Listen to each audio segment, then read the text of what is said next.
Let me give you a scenario. You're in weights class, just trying to do squats like everybody else is, when all of a sudden you hear an annoying voice. It's your gym teacher. He comes over to yell at you about your outfit because your shorts don't go past your fingertips. I don't know about you guys, but I don't own shorts that go past my fingertips.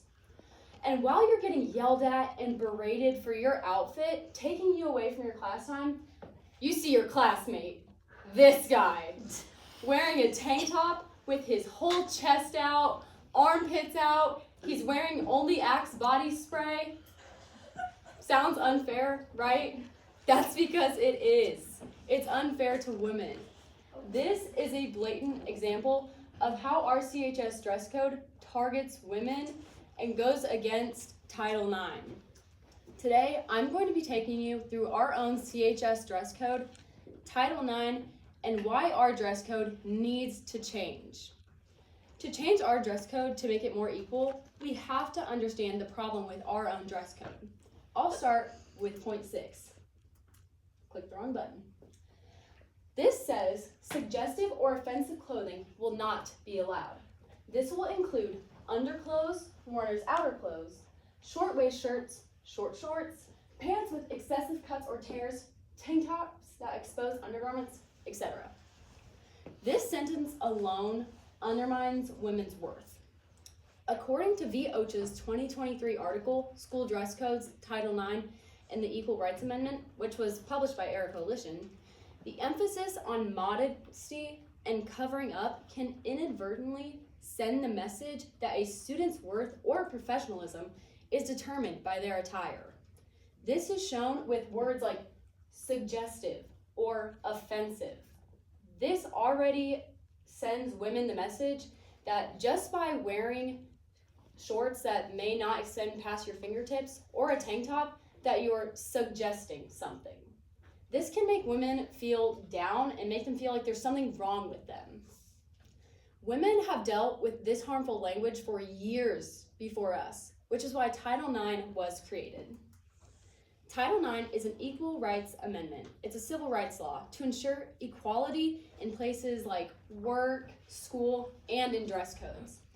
It states that no person in the United States shall, on the basis of sex, be excluded from participation in, be denied the benefits of, or be subjected to discrimination under any education program or activity receiving federal financial assistance.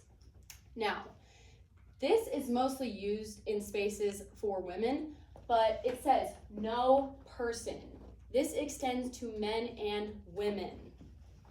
But because of Title IX, many places are allowing women to be able to wear the clothes that they want, to be more free with themselves. According to Laura Baker's 2024 article, School Dress Codes Often Target Girls, What Happens When Male Teachers Have to Enforce Them, published by Education Week, 90% of schools restricted girls' clothing items like tank tops or skirts, 20 percentage points more than the share of schools that restricted boys' clothing. Now, I don't know about you, but I've seen boys wear shirts in PE that show more than any person wants to see.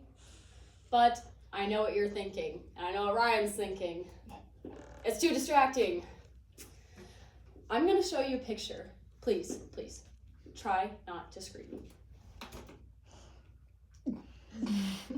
Oh, I'm sorry, guys. I don't know if I can continue this speech. I'm really, sorry, just the shoulders and the stomach, I'm really sorry. This is really distracting me. I don't know if I can continue the speech. It's something that no person should have to hear. This in itself is calling women a distraction for just wearing a simple tank top. I searched up women in a tank top. This came up. I'm not distracted by it. What's more distracting? Having a girl wear this in class, or having a girl be sent home, made to go to the office, change out of this, and just cause a whole mess? That's more distracting than just seeing a girl in a tank top like I'm doing right now, and I can still continue my speech. Title IX protects women in dress codes, which is why we need to implement it into ours. So, How do we change it? First of all, we can change the wording. Second of all, we can use specifics and we can enforce it to both parties. I'm going to go back to our CHS dress code. The first I said was change the wording, such as suggestive or offensive. This sends a negative message to women. So by simply changing this wording, we can flip the narrative, make it less hateful and less discriminatory. We can also make it more specific, such as the word short shorts. How short is too short? Past your fingertips? Below your butt? It doesn't say in here. It doesn't say a guideline for women. It doesn't say a guideline for men. Leaving it up to the school to determine whether your clothing is suggestive or not. In Sash Club's article, How to Reform or Abolish School Dress Codes, published by Sash Club, they raised the question of, are these stereotypes underlying this policy that might lead some students to be punished more than others? I would like to point out tank tops that expose undergarments.